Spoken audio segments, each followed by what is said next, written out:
Shut up and sit down.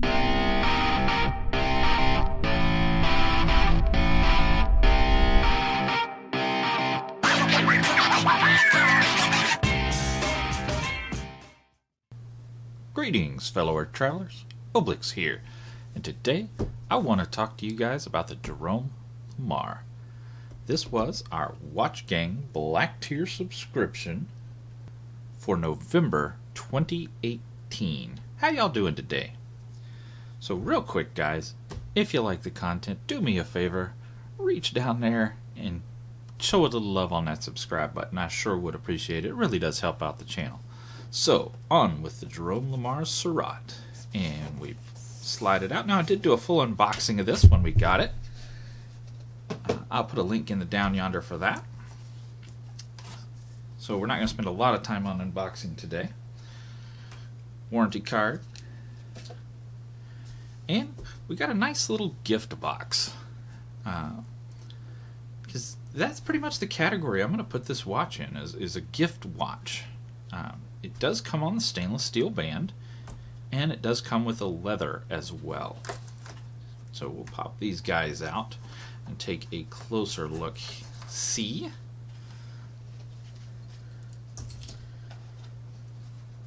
And for those that want to see the tag, here you go. MSRP of $495, and it's the model JL5555. Lots of fives. So here we go, the Jerome Lemars Suerat, and this is on the stainless. Not a bad little piece here. Overall, I'm going to put this in the meh category. It's not great, but it's not terrible. It floats the middle in a lot of things, which you'll see as we go through the review. So it is, of course, stainless steel with a black back. It is a chronograph with Cyclops. Got a date complication, and our 3 chronograph complications. The large second hand is the sweeper for your day-to-day seconds. We've got a JL branded here in the center with their logo, as well as the words Jerome Lemars in there. Come around the sides, we see high polish most of the way around. We got a little brushed around the bezel here, but pretty much high polish all the rest of the way around the case. We got solid links on the bracelet. Give you both sides. We do have a butterfly clasp, no branding. That makes that, where it meets up nicely here in the center. The bracelet is a 5-link bracelet, so you get, the outside edges and the center are brushed, and the 2 inner ones are polished, so you get the railroad track effect. Looks good. Looks good on the piece.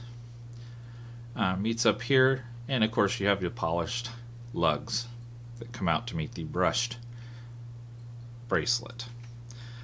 Typical, 2 pushers and a crown, branded crown. It is not a screw down.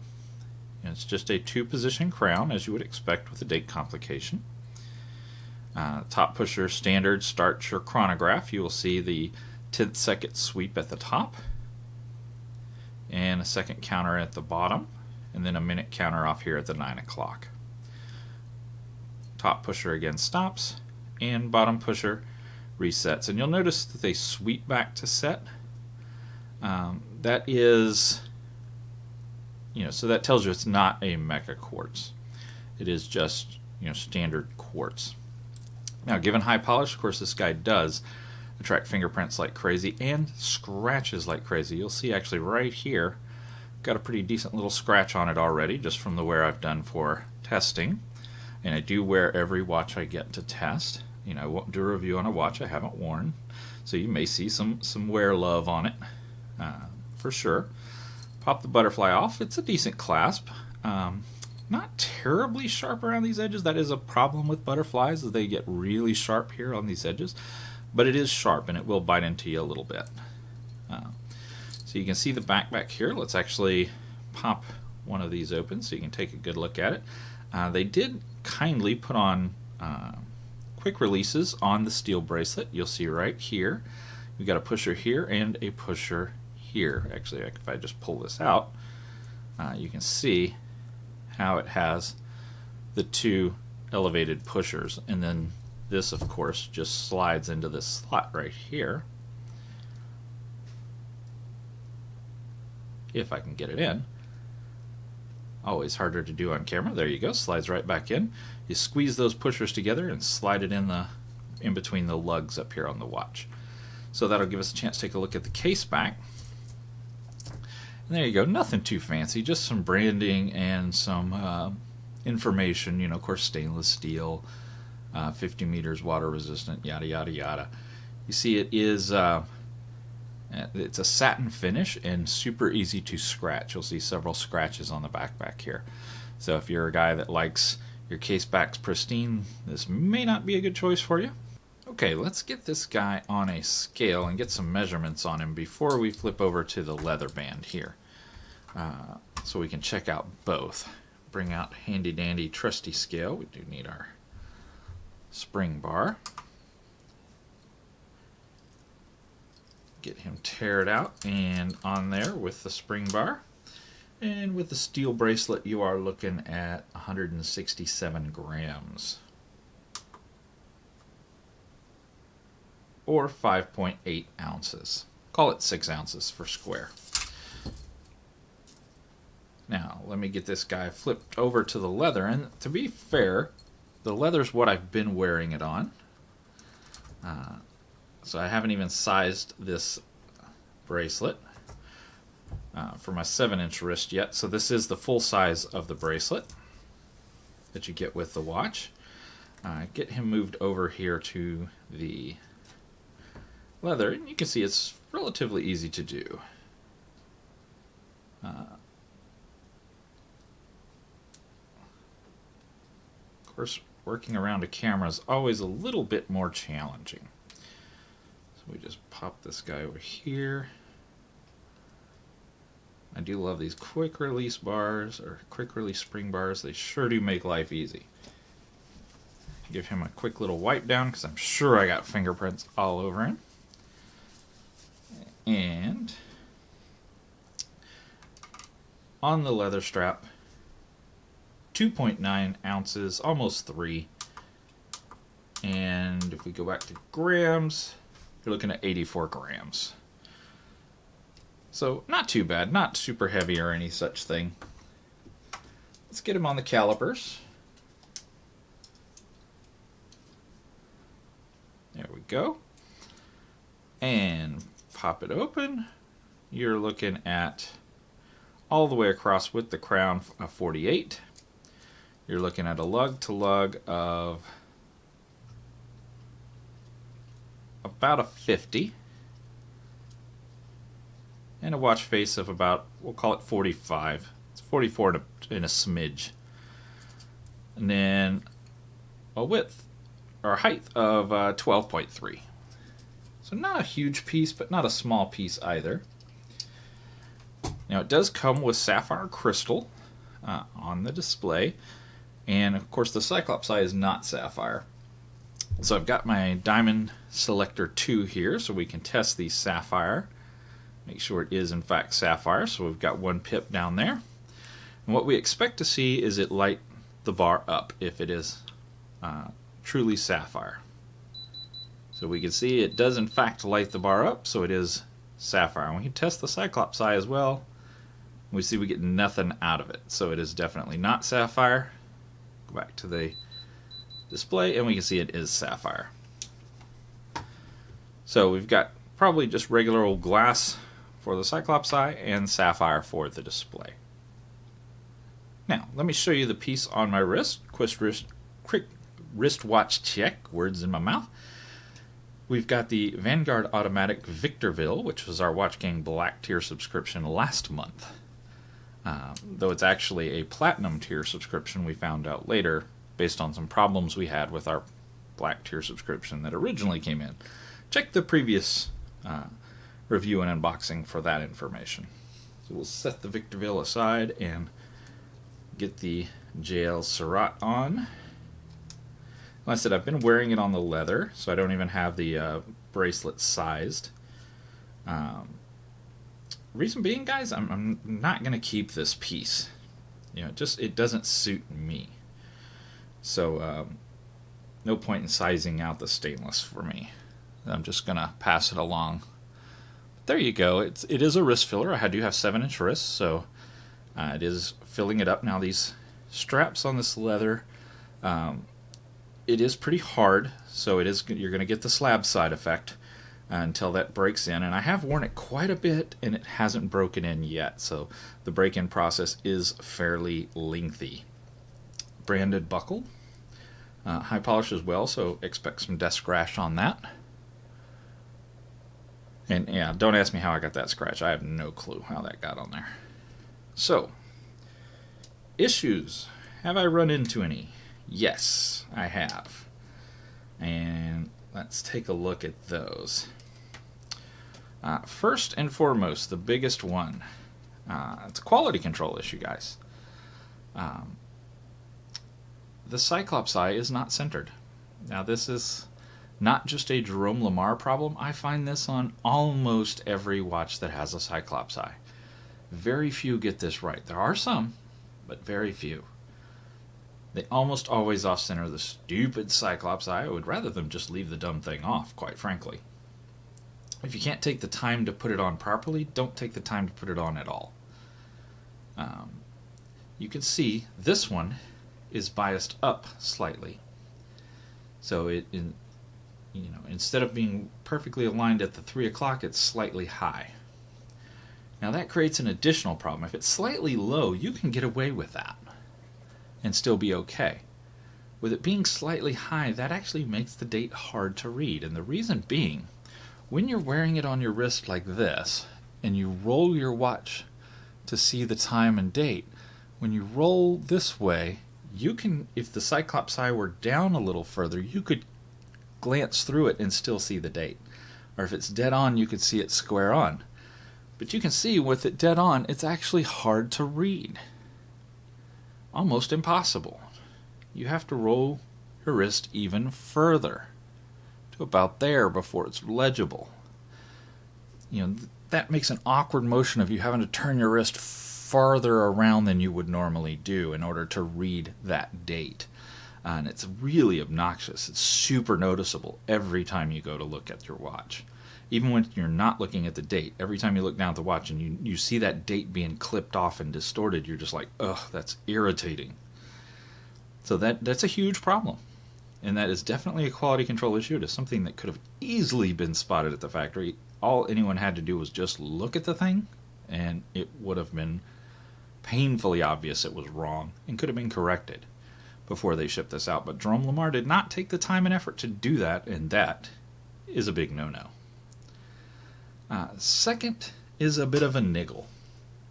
It's not a terrible thing. You can live with it, depending on how you use the watch. Let me move the hands out of the way so we can see it more clearly. This is your second counter for the chronograph.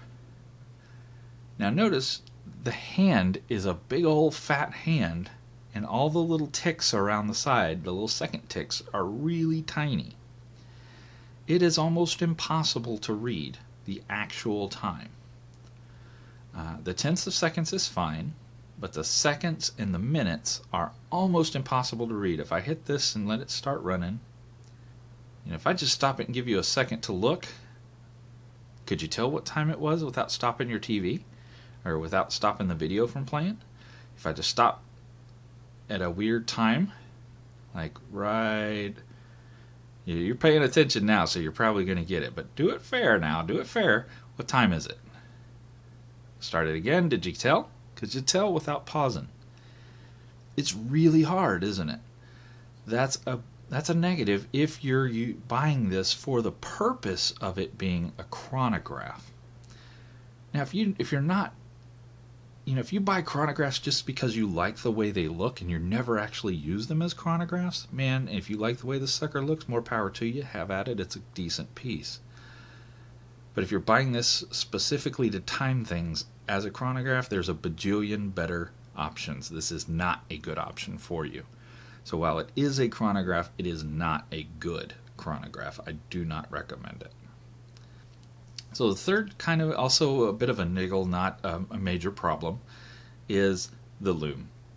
It is mediocre at best, which, like I said at the beginning, kind of sums up the entirety of the watch. There's nothing stellar about it, and there's nothing terrible about it. You can live with most of the things that we find problems with, depending on how you use the watch.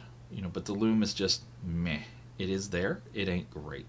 So this is a sandwich dial, which means there's a layer of Lume at the bottom. Then there's a layer on top of that is the black layer with cutouts in it so that you can see the Lume beneath it.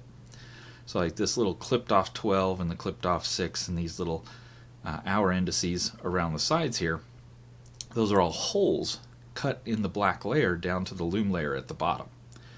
And you know that Lume does shine through, and of course we have Lume on the hands as well as the hands of the complications as well. But it's just, it's there. It does not last.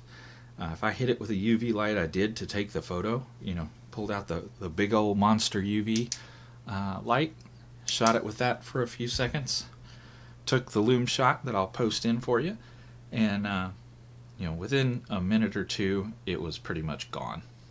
So usable, but just barely. It's hard to recommend it as a nighttime watch, though you could. There are better options, though, in the same price point.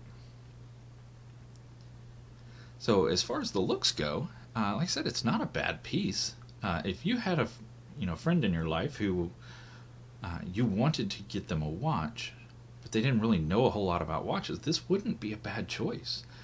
It would be a decent gift watch. It absolutely would. It comes in a nice gift pack. They can put on the steel bracelet or they can put on the leather bracelet. It looks, relatively sharp. You can definitely wear it for business. You can wear it out and about on the steel. Definitely got it dirtied up again. So, it's a good choice for that. And it's got decent build quality. I mean, nothing about it feels cheap. The leather's super stiff, but, we've gotten plenty of watches that have that. It's just mediocre leather. It's not great. The faux alligator, I'm never a big fan of that, but a lot of folks do, a lot of watch brands do that. It's livable, right? The steel, the actual steel bracelet, well, it looks pretty good. Short of being a butterfly clasp, which is not my favorite, it's not a poorly done one by any means. It's definitely serviceable and it'll get the job done. It's got solid end links, which is nice to see. The butterfly is not too terribly sharp. It is a little bit. Like I said before, it's nice and flat on the back, so it'll rest against the wrist. Well, it is a little bit tight. Let's see if I can get it to do it. Yeah, see the little hitch right there? How it, if it folds over too far, it'll get stuck, and it will do that while you're wearing it. And you'll have to kind of coax it back to straight again. Of course, I'm not going to be able to do it on camera again, but there's some it rolls a little too far and it gets a little hitch and it's giddy up, and you got to kind of help it, like see right there, it did for a second. Yeah, see, it's doing it right there. You got to kind of help it back into place. So just not 100%, but again, livable, right? Kind of the key word, mediocre, livable, right? So on the leather over here, we do have double keeper, captive initial keeper, God's intended way, free float second keeper. Just not a bad piece, but just kind of middle of the road, right? So it is 50 meters water resistant. It does come in other colors as well, guys. So this is the black they call the noir. It also comes in white, which is the blanc, the gray, which is gris, the blue, which is bleu, spelled slightly differently, the French spellings, of course, and green, which is vert. So, definitely not a bad piece, just not a great piece, in my opinion. Now, let's talk price. This is where everybody shoots themselves in the foot, right? MSRP, $495. Are you smoking crack, Jerome Lemars? Get over yourself, you're not that special. This is a mediocre piece. You are charging a premium price. Seriously, get over yourself. You're not that good. Now, that being said, you're not the only one that does it, Jerome Lemars. Lots of people fall victim to this poor mentality in the watch community of way exacerbating your prices. This is all day long a $60 to $100 watch, in my opinion, and is not running a super great movement. It is running a bargain basement chronograph movement, the Hattori VD57. Is it functional? Sure. Is it a name that people want to see? No. Is it a movement people seek out? No, it is not. So why are you charging prices equivalent to those things that people do seek out? Stop it. It's bad practice. Just stop.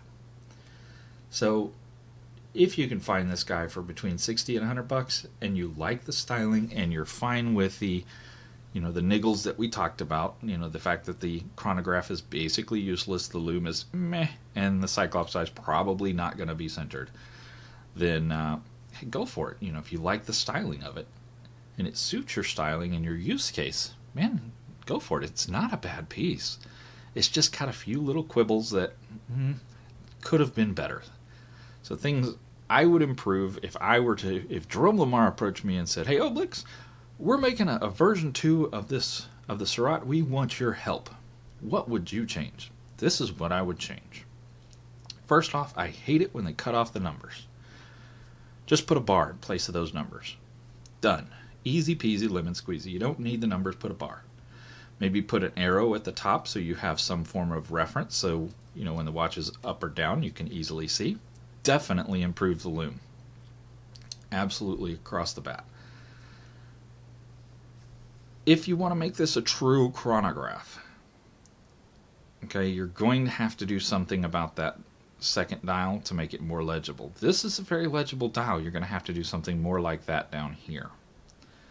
Or flip-flop this second hand with this second hand. The large second hand with the second hand at the 6 o'clock complication. So this becomes the watch second hand down here at the 6 o'clock complication, and this becomes the stopwatch second hand. That as it is in most chronographs. The higher and better quality chronographs. Now, obviously, to do that, you're going to have to change the movement. So, or like I said, you could just do a larger font, a better picture down here. Smaller hands would help as well. Smaller hands down on the complications. And remove that stupid Cyclops eye. Just take the dumb thing off. You don't need it. We're not that blind. If we can read this tiny little stupid complication, we can read the daggum date. If we can't read the complication, then why would we own the watch? Come on, guys. I mean, this thing doesn't make any sense. Take the dumb thing off. Be gone with it. I would definitely not do a matte finish on the back here. Keep it polished or go brushed, and that way it's not going to scratch as bad. It's not going to look as bad when it scratches. Definitely look at beefing up the quality of the leather a little bit. It is meh, and if I'm putting this out there as a gift piece, I want a little bit better quality. While this is perfectly functional, it's not great, and I kind of want to wow folks a little bit. Go grab you something from Clockwork Synergy or Barton or somebody like that. Get you some good straps on here. Let's call it good.